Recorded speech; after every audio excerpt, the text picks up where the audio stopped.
Tafsir Surat Al-Lail Surah ke-92, Surat Makkiyah 21 ayat, diturunkan setelah Surat Al-A'la. A'udzubillahi minasyaitonirrajim. Bismillahirrahmanirrahim. Wal-laili, demi malam, idza yaghsha, apabila menutupi, wan-nahari,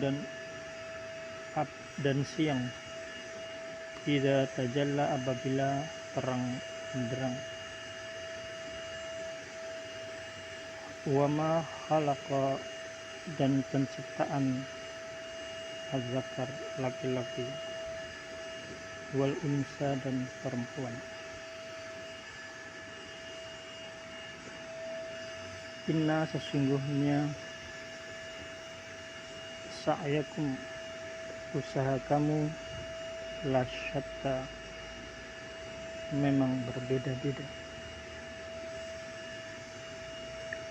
Fa'amma, dan adapun, man a'ta, orang yang memberikan, wattaqwa, dan bertakwa, wasadaqa, dan membenarkan, bil husna, adanya pahala yang terbaik.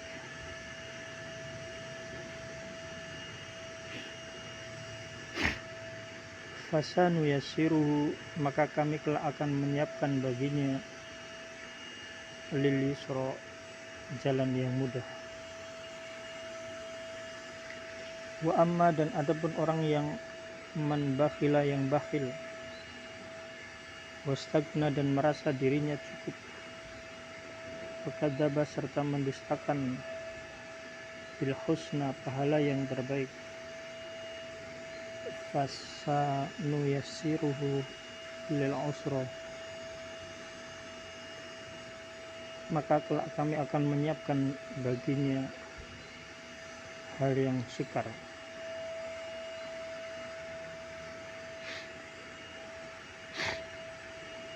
Wa ma yubni anhu, dan hartanya tidaklah memberikan kemanfaatan, maluhu, idza taradda, apabila dia telah binasa. Allah Ta'ala bersumpah demi malam apabila menutupi, yaitu malam apabila menutupi semua makhluk dengan kegelapannya,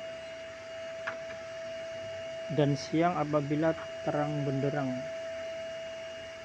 yaitu dengan sinar dan cahayanya.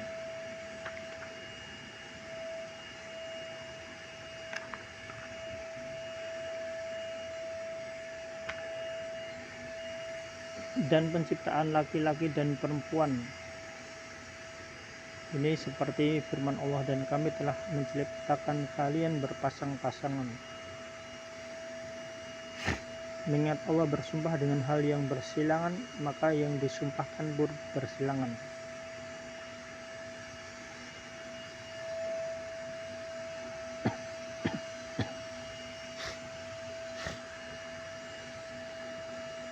Allah Ta'ala berfirman, sesungguhnya usahamu memang berbeda-beda, yaitu perbuatan kalian itu bermacam-macam. Ada yang mengerjakan kebaikan dan ada pula yang mengerjakan keburukan. Allah Ta'ala berfirman, adapun orang yang memberikan dan bertakwa, yaitu memberikan sesuatu yang diperintahkan untuk dikeluarkan, dan bertakwa kepada Allah atas segala urusannya, dan membenarkan adanya pahala yang terbaik, yaitu dia sangat percaya bahwa semua amal perbuatan itu akan dibalas oleh Allah. Nafsiran ini dikatakan oleh Qatadah, sebagaimana diriwayatkan oleh Ibnu Abi Hatim dari Ubay bin Ka'ab, sa'altu Rasulullah sallallahu alaihi wasallam anil husna, qala al husna al jannah. Aku bertanya kepada Rasulullah sallallahu alaihi wasallam tentang arti al husna, maka Rasulullah Muhammad sallallahu alaihi wasallam menjawab, al husna adalah surga.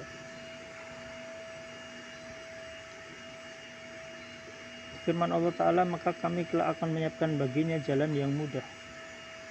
Ibnu Abbas mengatakan yaitu jalan kebaikan. Zaid bin Aslam mengatakan ialah surga. Sebagian ulama salaf mengatakan balasan untuk kebaikan itu adalah kebaikan pula setelahnya. Dan balasan untuk keburukan itu adalah keburukan pula setelahnya. Itulah sebabnya Allah Ta'ala berfirman, dan adapun orang-orang yang bakhil terhadap miliknya dan merasa dirinya cukup. Ibnu Abbas radhiyallahu anhu menafsirkan bakhil terhadap hartanya sendiri dan tidak membutuhkan kepada Allah Ta'ala. Demikian diriwayatkan oleh Ibnu Abi Hatim. Serta mendustakan pahala yang terbaik, yaitu mendustakan balasan di akhirat nanti.